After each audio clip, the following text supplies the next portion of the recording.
Shalom teman-teman anak muda semuanya. Gimana nih kabarnya semuanya ya? Pasti semuanya dalam keadaan sehat dan luar biasa ya. Oke, sebelum kita mulai sharing kita hari ini, kita berdoa sebentar ya. Yuk kita berdoa. Tuhan, terima kasih untuk kesempatan hari ini. Sebentar kami ingin sharing, berkati sharing kami biar bisa menjadi berkat untuk kami. Dalam nama Tuhan Yesus, haleluya, amin. Nah, aku berharap semua teman-teman yang nonton ibadah online ini, ya semuanya mungkin kalau yang memang tidak berhalangan, bisa tetap hadir ke gereja untuk ikut ibadah raya juga ya. Walaupun ibadah teens-nya belum setiap minggu, tapi aku berharap walaupun lagi nggak ada ibadah teens onsite, tapi teman-teman bisa, kalau memang yang tidak berhalangan, dan memang memungkinkan untuk tetap bisa ikut ibadah di gereja ya, ikut ibadah umum karena firman-Nya pasti sangat memberkati kita gitu. Tapi kalau memang teman-temannya mungkin berhalangan untuk ikut ibadah raya, ibadah umum di gereja, nggak apa-apa. Yang penting teman-teman setiap hari Minggu bisa tetap ibadah. Oke, hari ini puji Tuhan aku dikasih kesempatan lagi nih untuk bisa bawain sharing ke teman-teman anak muda semua. Hari ini aku akan membawakan dengan singkat ya sharingnya.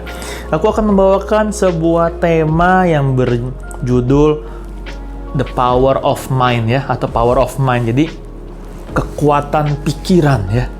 Jadi aku beberapa waktu ini aku sempat berpikir kalau pikiran kita ini nih, pikiran manusia itu sangat mempengaruhi kehidupan manusia itu. Ya, aku ulangin lagi ya. Aku lagi belajar nih kalau pikiran kita nih atau pikiran manusia itu sangat mempengaruhi kehidupan kita sepanjang hidup kita sampai nanti kita pulang ke rumah kita di sorga. Ya, apapun yang terjadi kita harus bersuka cita. Dan kalian juga ada ayat juga yang sudah kalian catat, ada di Amsal 17 ayat 22, yaitu adalah apa? Hati yang gembira adalah obat yang manjur, tetapi semangat yang patah itu mengeringkan tulang. Jadi kita harus memiliki hati yang gembira. Bagaimana kita bisa memiliki hati yang gembira? Dari pikiran kita. Luar biasa ya. Nah, oleh karena itu aku ingin mengajak teman-teman anak muda semua nih, termasuk aku juga lagi belajar banget nih untuk bisa selalu memiliki pikiran-pikiran yang positif vibes. Apa sih kalau bahasa anak mudanya tuh ya, vibes-nya nih enak banget nih gitu kan katanya kan ya. Atau nggak disuka, aduh vibes-nya gimana banget sih nih ya. Jadi aku mengajak teman-teman anak muda di sini kita bisa memiliki positive thinking terus dalam kehidupan ini. Ya mungkin dalam beberapa hal kita mengalami sesuatu yang kurang enak, tapi di sini aku mengajak untuk teman-teman semua, karena pikiran kita ya, otak kita ini sangat berpengaruh dalam kehidupan kita sepanjang hidup kita. Aku mengajak semuanya untuk bisa memiliki selalu positive thinking. Kenapa? Aku sudah merangkum dua hal kenapa kita harus selalu memiliki positive thinking itu. Ya, aku sudah merangkum hanya dua. Aku yakin banyak banget sebenarnya, ya. Tapi hari ini aku hanya merangkum dua, yaitu yang pertama adalah apa? Kenapa kita harus selalu memiliki pikiran yang positif? Karena yang tadi aku bilang di awal, pikiran kita itu memiliki power loh. Nah, yang pertama itu adalah apa? Melalui pikiran itu bisa menentukan masa depan kita, ya. Melalui pikiran kita itu bisa menentukan masa depan hidup kita. Oh, maksudnya apa nih? Ya, aku di sini sudah merangkum sedikit. Apa sih maksudnya melalui pikiran bisa menentukan masa depan kita? Jadi orang yang berhasil, ya. Aku belajar tentang beberapa contoh orang yang berhasil, yang sukses hidupnya. Dia adalah orang yang memiliki pemikiran-pemikiran yang selalu yakin, selalu percaya akan hidupnya. Dia selalu memiliki pikiran yang positif bahwa segala sesuatu itu bisa berjalan dengan baik. Atau bisa dibilang kayak tadi aku selalu dibilang di awal, memiliki positive thinking, dan orang tersebut selalu memiliki ketenangan dalam menghadapi sesuatu. Ya, Kenapa aku bilang memiliki ketenangan? Karena kita tahu nih, dalam hidup ini pasti terkadang ada goncangan, ada nggak enaknya, ya, ada masalah-masalah yang terjadi, itu wajar, ya. Tapi bagaimana kita bisa mengelola pikiran kita supaya kita bisa tetap memiliki pikiran yang positive thinking walaupun kita sedang mengalami mungkin hal yang kurang baik. Aku di sini juga sudah catat, yaitu apa? Jadi gini, mungkin segala hal yang terjadi kita secara daging, kita maunya itu berjalan sesuai dengan apa yang kita mau. Kita pengennya melakukan A, karena menurut kita melakukan A itu adalah yang terbaik untuk kita. Dan mungkin dengan kita melakukan hal A tersebut, hidup kita akan bisa berhasil, meningkat terus. Tetapi, mau dikata apa, mungkin Tuhan izinkan kita jadi melakukan hal yang B. Padahal kita udah ngerancang nih, dari dulu kita udah ngerancang, pokoknya aku mau bikin yang A. Apapun yang terjadi, aku harus bikin yang A. Aku udah rencanain sedemikian rupa serapi mungkin untuk aku bisa melakukan hal yang A. Tapi Tuhan ternyata jalannya pengennya kita melakukan yang B. Dan akhirnya kita harus melakukan hal yang B tersebut. Mungkin rasanya sangat gak enak. Ya, mungkin pikiran kita stres. Aduh, Tuhan, ini kenapa? Ya, aku udah berdoa, aku sudah melakukan hal yang terbaik untuk aku bisa sukses dengan cara yang A itu.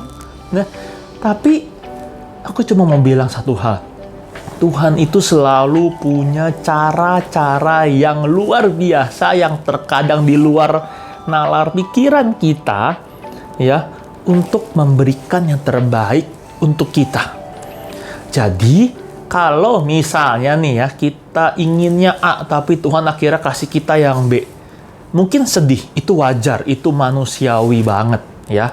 Kalian pun, aku pun, kalau terkadang udah pengennya sesuatu ini, aku udah pengen ini, tapi mungkin Tuhan belum izinkan atau Tuhan rubah ke hal yang lain, aku juga sedih banget. Ada, ya ampun, kenapa gitu. Tapi aku belajar untuk, mungkin ada sesuatu yang Tuhan ingin kita tuh bisa belajar dari hal tersebut. Atau mungkin kalau kita melakukan A pada hal tersebut, mungkin jalan kita nanti tidak baik, atau mungkin banyak masalah-masalah yang mungkin nanti bisa datang. Makanya Tuhan minta kita untuk melakukan yang B, ya.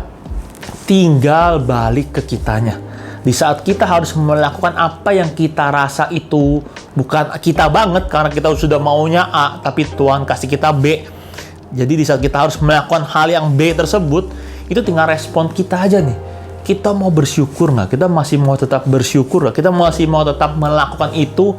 Apa tetap, atau kita tetap maunya bersungut-sungut terus, atau pikiran itu yang nggak baik terus, aduh kenapa sih harus yang B, padahal aku udah maunya yang A, pasti ini, pasti yang B ini kurang oke, kurang ini, kurang itu. Tapi kalau kita bisa tetap bersyukur dan kita bisa tetap melakukan dengan pikiran kita itu bisa untuk oke, mungkin ini nggak sesuai dengan apa yang aku mau, tapi aku pikir mungkin ini yang terbaik dari Tuhan, dan kita tetap jalanin, kita tetap rajin berdoa, tetap tanya Tuhan.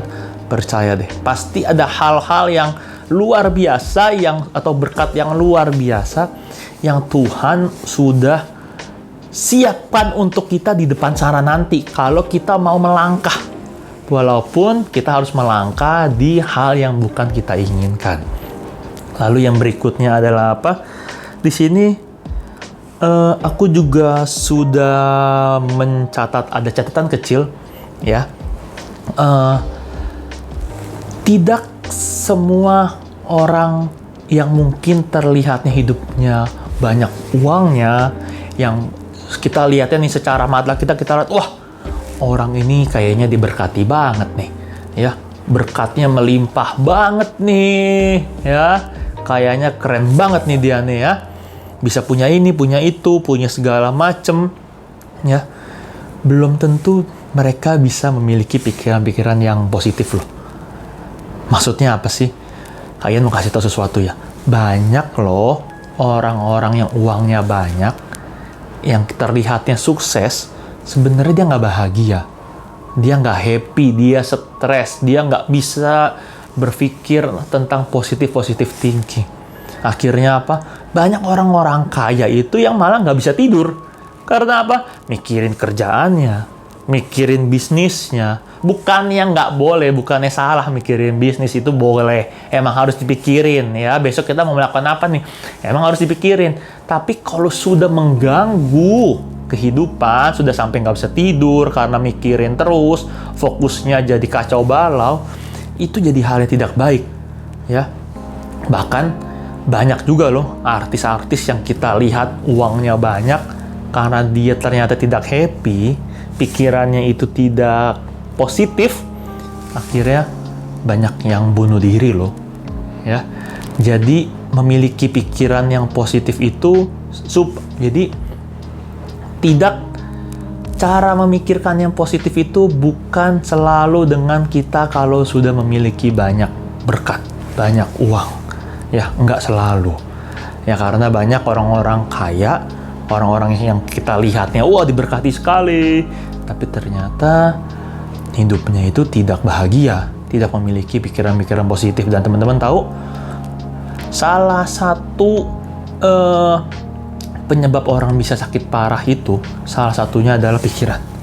Ya, mungkin dicek badannya sehat kok, di medical check up badannya sehat, tetapi karena pikirannya itu stres, nggak bisa memiliki pikiran yang positif, itu bisa bikin dia mengalami sakit A, sakit B, bahkan bisa sampai meninggal dunia. Jadi, yang pertama tadi adalah apa? Melalui pikiran. Kenapa kayak yang tadi bilang pertama, the power of mind. Jadi, melalui pikiran kita bisa menentukan masa depan kita. Masa depan kita yang mau yang cerah, mau yang penuh dengan harapan, atau masa depan kita yang suram gitu ya. Karena apa? Karena kita stres terus, melakukan segala sesuatu dengan stres terus ya. Jadinya hal-hal yang dilakukan jadi nggak bisa maksimal. Jadi kita tidak bisa mendapatkan masa depan yang sebenarnya Tuhan sudah berikan kepada kita, itu masa depan yang cerah ya. Makanya kita harus memiliki pikiran yang positif. Dan yang kedua, melalui pikiran kita ya, melalui pikiran kita itu kita bisa loh mendapatkan mujizat yang kalau di sini yang kalian catat ya. Ini sekali lagi ini menurut versi Kaiyan ya. Melalui pikiran kita itu kita bisa mendapatkan mujizat yang supranatural. Kaiyan, contohnya apa sih? Kayaknya Kaiyan ini demen banget nih bahas tentang mujizat ya. Ini contohnya paling gampang aja. Kita mungkin selama 2 atau 3 tahun ini kita lagi masuk masa pandemi COVID-19 ya. Dan sampai hari ini nih, sepengetahuan Kaiyan, belum ada obat yang benar-benar dibuat atau yang ada yang sekalau kita makan COVID langsung sembuh. Atau Kaiyan bisa simpulkan, COVID ini belum ada obatnya. Obat yang benar-benar khusus untuk menyembuhkan COVID tersebut. Mungkin ada yang bilang, Kak, tapi aku kemarin dikasih obat virus kok, antivirus. Emang ada, tapi itu bukan khusus untuk COVID itu. Itu untuk segala jenis virus, ya. Atau nggak dia bilang, Kak, aku kemarin makan obat, banyak lagi obatnya. Iya, waktu itu kakak juga pernah tuh sakit COVID, ya. Kalian batuk-batuk, jadi kalian makan obat batuk. Ya, sakit kepala, kalian makan obat sakit kepala. Tapi obat khusus untuk COVID-nya itu sendiri, itu belum ada, teman-teman. Sampai saat ini. Wow, kalian nggak tahu ya, apakah sebenarnya sudah ada tapi belum terdistribusi atau bagaimana, kalian juga nggak tahu. Tapi sepengetahuan kalian, sampai saat ini belum ada obat khusus untuk menyembuhkan COVID. Dan teman-teman tahu, obat yang paling manjur, yang saat ini digunakan untuk bisa sembuh dari COVID adalah apa? Adalah diri kita sendiri. Yaitu apa? Imun tubuh kita. Ya, dengan kita memiliki imun tubuh yang kuat, maka kita bisa badan kita bisa melawan virus-virus tersebut dan akhirnya kita sembuh dari COVID. Nah, sekarang pertanyaannya, bagaimana caranya kita bisa memiliki imun yang kuat dalam tubuh kita? Mungkin ada yang bilang makan vitamin, betul. Tapi kunci utamanya adalah dari pikiran. Sekali lagi, the power of mind ya. Pikiran ini. Kalau kita selama COVID ini kita nggak stres, kita tetap bersyukur, kita tetap menjalani kehidupan kita dengan happy, pasti imun kita akan tinggi dan kita bisa lebih cepat sembuhnya dari orang yang terkena COVID, tetapi dia bawaannya stres terus ya. Pikirannya tuh kayak berat rasanya hidup ini karena kena COVID ya. Karena kenapa kalian bisa bilang begini? Karena kalian sudah punya tuh banyak teman-teman kalian yang pada kena COVID itu berbeda-beda. Ada yang sembuhnya cepet, ada yang sembuhnya lama. Dan setelah kalian cari tahu, ternyata yang sembuhnya cepet itu ada orang-orang yang anggap kena COVID itu, oh ya udah sudah kena dan udah jalanin aja gitu, makan obat yang seharusnya kita makan, kita happy, kita memiliki pikiran yang positif, dan akhirnya lebih cepat sembuhnya dibandingkan orang yang terkena COVID tapi stres terus pikirannya masalah ini, masalah itu ya. Tapi Kak Ian ngomong seperti ini beda konteksnya dengan kalau mungkin kita memiliki saudara yang mungkin sudah punya komorbid ya, atau penyakit bawaan. Ini Kak Ian berbicara di luar hal tersebut ya. Jadi takutnya nanti ada yang salah paham nih. Ya, ada yang bilang, Kak Ian, tapi saudaraku itu sudah ada sakit bawaan, udah jadi gini-gini. Nah, ini berbeda konteks ya. Tapi di sini Kak Ian berbicara tentang anak-anak muda nih yang badannya pada fit semua aslinya, tapi yang mungkin terkena COVID, itu Kak Ian berani bisa bilang, kalau anak-anak muda tersebut memiliki pikiran yang positif, pasti lebih cepat sembuh. Karena dengan pikiran positif, imunnya meningkat, dan imun di badannya bisa kuat, bisa untuk melawan virus-virus COVID tersebut. Jadi sekali lagi the power of mind itu sendiri, teman-teman. Sekali lagi mungkin sharing hari ini cuma tentang mengulang-ulang tentang pikiran yang positif, tentang hal-hal yang bisa kita bikin kita semangat, tentang kita bersyukur.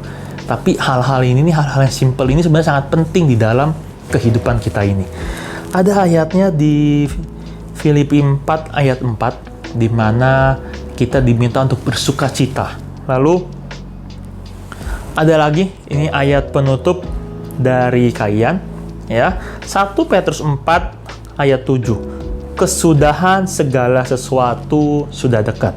Karena itu kuasailah dirimu dan jadilah tenang, supaya kamu dapat berdoa. Bagaimana cara kita bisa tenang dan kita bisa berdoa? Dengan cara memiliki pikiran yang positif.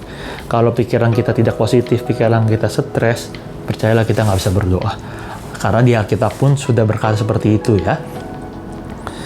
Dan sebelum kalian tutup doa, kalian punya ada quote sedikit.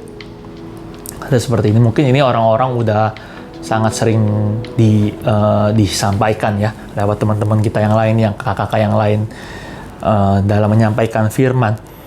Di saat kita lagi emosi, di saat kita lagi banyak pikiran, rasanya mumet, kesel, atau pokoknya lagi kurang enak, dipikirin lagi kurang baik, jangan pernah kita untuk mengambil keputusan. Karena apa? Keputusan yang kita ambil di saat pikiran lagi tidak tenang, lagi tidak baik, 90% Kak Ian berani jamin keputusan tersebut bisa salah.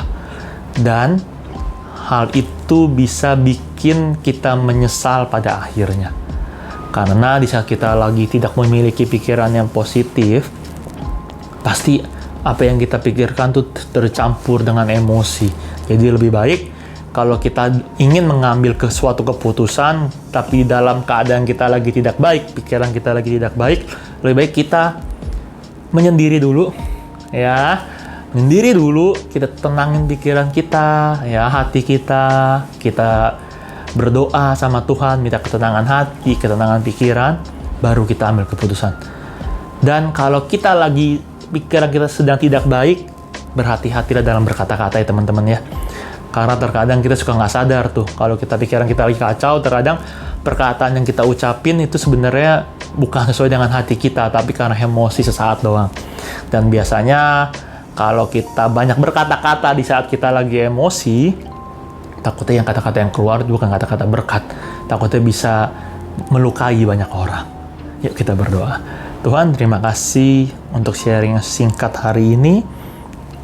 Kami berjanji Mulai hari ini kami mau memiliki pikiran-pikiran yang positif Tuhan.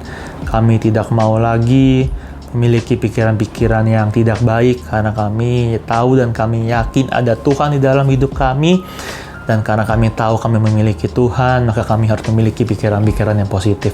Tolong kami, sertai kami, biar kami juga bisa selalu memiliki pikiran-pikiran positif itu Tuhan. Terima kasih Tuhan. Kami juga berdoa untuk bangsa kami karena kami tahu Tuhan mengasihi bangsa kami dan Tuhan juga mengasihi keluarga kami. Terima kasih Tuhan Yesus. Di dalam nama Tuhan Yesus kami sudah berdoa dan kami sudah mengucap syukur. Semua teman-teman kita katakan amin. Oke teman-teman, thank you ya waktunya yang udah diluangkan untuk bisa ibadah walaupun sangat singkat untuk dengerin sharing hari ini. Kita ketemu lagi di lain kesempatan ya. Sekali lagi kalian mengundang untuk teman-teman yang bisa hadir setiap minggu untuk bisa hadir di gereja ya. Mau itu ibadah umum onsite atau ibadah teen onsite. Oke, selamat hari Minggu. Tuhan Yesus memberkati teman-teman. Bye-bye. God bless you.